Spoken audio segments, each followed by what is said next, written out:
Welcome back to the John Fredericks Radio Network across Virginia and North Carolina. I'm your commander of common sense, your Godzilla of the truth in America. We're live here today with junior Republican Senator from Georgia, David Perdue. Senator Perdue defeating Michelle Nunn of iconic Senator Sam Nunn back in the day. When Nunn made her defeat speech that night, I thought she had coughed up a hairball. And the senator also winning a very contested Republican primary, defeating former Congressman from 1st District Savannah, Jack Kingston, a frequent guest on the John Fredericks Show, in the runoff. And now both of them, Senator Perdue and Jack Kingston, key surrogates for the Trump campaign. So everything comes around backward belongs, Senator. Well, you know, as I got through the primary July 22nd, the runoff last year, I said I have no memory beforehand. You know, what I want to do is go beat the Democrats. And so all we did was lay out the failures of Barack Obama and tied Michelle Nunn to Obama. And that's what needs to happen right now, I think, in this presidential election. We need to be talking about how Obama has failed the very people they claim to champion, the working poor and the working middle class. And Hillary Clinton's not talking about doing anything except giving us a third term of Barack Obama. Look, Senator, it's been 272 days. She's not had a single press conference. It's like the Clinton campaign is playing Dean Smith four-corner stall basketball with 8 minutes to go in the second half of the game. I mean, we haven't even had a debate. We can't find her. Well, you're not going to find her. You know, first of all, it's hard to defend the failures of the liberal left over the last 8 years. I mean, if you look at the situation right now, this should be a layup for our side. I mean, it really should for the conservative side. The liberal progressive movements have culminated in the following things. This is the worst recovery in 75 years, the weakest. Poverty has not changed at all since the Great Society was perpetrated on us. I mean, we have fewer people working in America today than any time since Jimmy Carter was president on a percentage basis. I mean, we have allowed 4 million women in the last 8 years to fall into poverty. These guys have failed. No wonder she's not out giving news conferences. This is what I believe the high ground we ought to be talking about. You know, we ought to be talking about how we bring hope and change to the working middle class and the working poor of our country. Look, I think that is the number one thing that we have to do. And if you look at the economic numbers that come out, they always come out on a Friday. The administration never comments on them, but we had another anemic jobs growth, only 150,000 jobs added. It's a complete disaster. In Virginia, we've got a $1.5 million budget deficit driven by the fact that payroll taxes are down. So even the jobs that are being created, these are part-time jobs, low-wage jobs, nothing like we need in America. You know, I look at economic growth over a period of time. I mean, I'm a business guy, and we always looked at compound growth. And the compound GDP growth of this president over 8 years is under 1%. Mm-hmm. I mean, no president in modern time has had that legacy. And yet he's had the benefit of $4.5 trillion pumped into the economy by the Federal Reserve, right, and 7 years of zero interest rates. This economy should be booming right now. And it's not because of the fiscal policy of overregulation, overtaxation, and the burdensome nature of our president, who is, with regulatory mandates, choking the very life out of our free enterprise system. Senator, I know that this is something, Senator Perdue, that you spent a lot of time on. Let's get to the debt, now projected to be $19.6 trillion. We had the biggest deficit ever this past month, ever in the federal budget. This includes wars. And the CBO projects that our debt, if we go down the same path we're doing now in 1 decade, $27 trillion. Senator, when you're walking around the halls of the upper chamber, what is the number of debt that is going to get your colleagues' attention? Obviously, it's not 19 trillion. That's the question. I mean, I'm so frustrated. You've just hit my hot button. And the only reason it's not already a 5-alarm fire is because we have these artificially low interest rates. If interest rates were at their 30-year average, we'd be paying $1 trillion in interest alone. That's not possible. We can't do that. We have a $3.8 trillion budget. And over the last 8 years under this president, we've borrowed 35% of what we spend as a federal government. You can't do that in your own personal life. No business can do that. And over the next 10 years, as you said, they're projected to add another $9 to $10 trillion to the debt. This is a game, a merry-go-round that's going to end, and where it ends, it's going to end at a very, very bad place. What's the answer? You know, it's getting back to the fundamentals. Economic opportunity, fiscal responsibility, limited government, and individual liberty. No more complicated than that. But here's the tactical things that need to be done. We got to fix the budget process. It hadn't worked but 4 times in 42 years. The second thing is we know we got all these redundant agencies, several $100 billion of redundant agencies.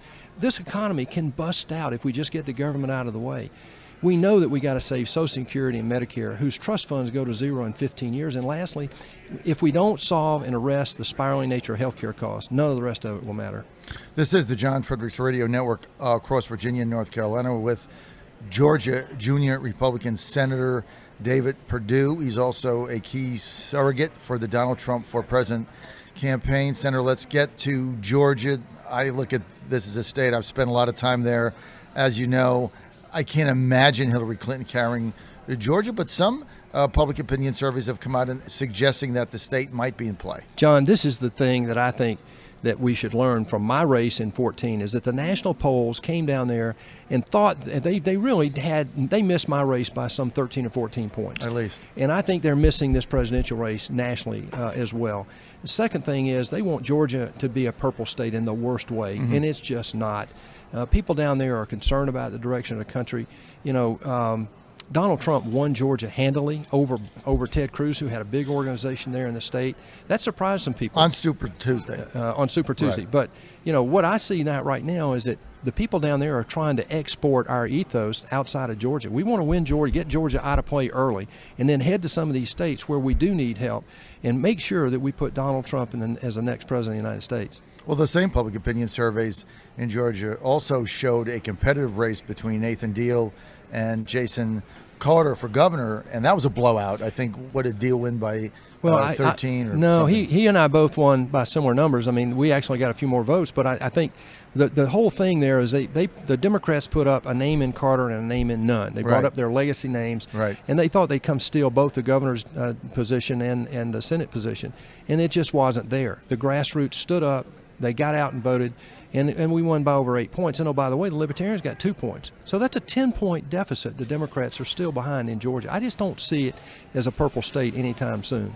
Senator Perdue, how do we turn the corner in the Trump campaign and win this national election? Listen, what's in my the blueprint? opinion, it's a great question, John. My whole purpose in life right now till November is to get this guy elected.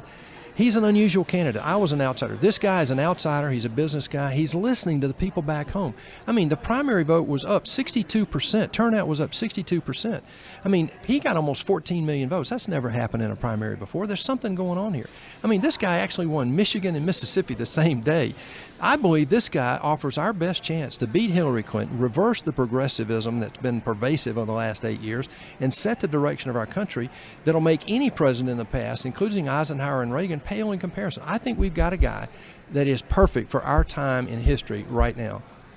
All right, he's got to win Pennsylvania in order to get elected. We both know that. We can spin the numbers, but the math suggests that Florida, Ohio, Pennsylvania, North Carolina, along with the other Romney states, he's president. He's going to win 3 of the 4 right now. He's behind a little bit in Pennsylvania. What have you seen in there? I know you've I've been in there, John. I think, honestly, when there. I hear what Hillary did in Pennsylvania and told those coal miners she was going to put them out of work, she was going to put their businesses out of work, and when she got done doing that, she was going to go kill natural gas and oil as well.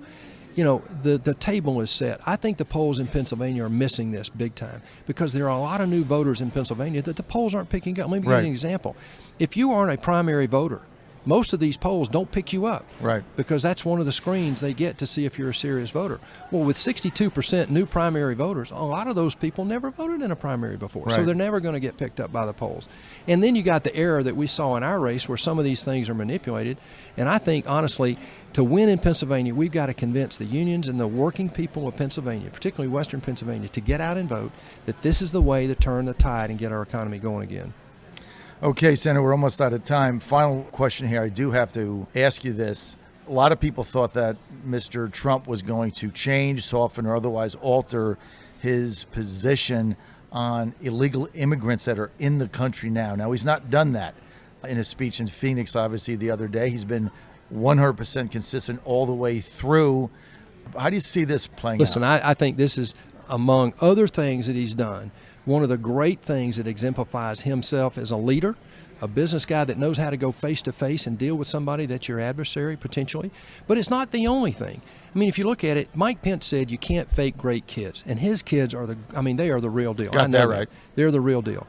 The second is, I like his businesses. If you look at his business, they're successful, and the people running them, I would hire any one of them. And look, I've got a background where that should mean something. The next thing is, he gave us a list of potential Supreme Court nominees that I thought was very reasonable. Mm-hmm. And the last thing is, he surprised the political establishment and named Mike Pence as his vice president candidate. Mm-hmm. I mean, here's a conservative Christian guy who has House experience. He's a sitting governor, and I think he's a calming influence on the ticket. So this is the Mexican trip is a solidification of all the things that I think give me hope that he's a good leader. The second thing, though, is let's talk about immigration. The only thing this man is saying is he wants the federal government to enforce the law of the land. That's all he's saying, and he wants to protect the southern border as a national security issue. No question, Senator Perdue. And you've been a CEO. You've run a lot of businesses. Are you going to call for a special prosecutor to investigate the Clinton Foundation, this pay-for-play scheme? That may be underway right now. We're sending letters to get more information right now, just like we did on the $400 million ransom that was paid for those hostages to Iran. Right now, Iran is also, we're giving them waivers under that program. We're violating this thing every day. And on this thing with regard to the foundation, I mean, this is not the first time we've seen the Clintons, ensconced in this whole conflict of interest thing, the pay-to-play issue. So yes, we're going to get to the bottom of this, and this will not go away because I believe they're very, very culpable. No question. We're out of time. I want to thank Senator David Perdue for being with us from Georgia. First time we met, but I knew you were a great guy when you hired two of my great friends, Megan Whittemeyer as your communications director, and my very dear friend Martha Zoller back in Georgia said you were a great guy. She's absolutely 100%. Well, good. It's glad to be with Godzilla. I'm glad to be here, John. Thank you. All right. Thanks for having us, sir. This is the John Fredericks Radio Network. We'll be right back.